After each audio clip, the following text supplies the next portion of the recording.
বৈষম্য বিরোধী ছাত্রদের প্রধান কার্যালয় বাংলা মোটর রূপায়ণ টাওয়ারে নিজেদের মধ্যে মারামারির ঘটনায় আহতরা অন্যদের বিরুদ্ধে হত্যা চেষ্টা মামলা করেছেন। আসামিদের মধ্যে সমন্বয়ক রিফাত রশিদ সহ বেশ কয়েকজনের নাম উল্লেখ করা হয়েছে। দুপুরে জাতীয় প্রেস ক্লাবের সংবাদ সম্মেলনে তারা বলেন, গতকাল রাতে সংবাদ সম্মেলন শেষে তারা মিছিল নিয়ে প্রধান কার্যালয়ের সামনে আসেন।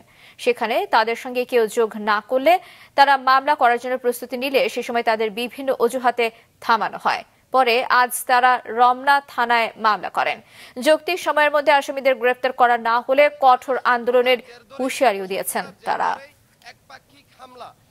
আমরা পুলিশের কাছ থেকে স্পষ্ট করে শুনে আসব যে এই চিহ্নিত সন্ত্রাসীদেরকে আমরা প্রমাণ দিয়ে আসার পরেও, নিজেরা প্রমাণ জোগাড় করে দিয়ে আসার পরেও গ্রেফতার করতে তাদের কত সময় লাগবে।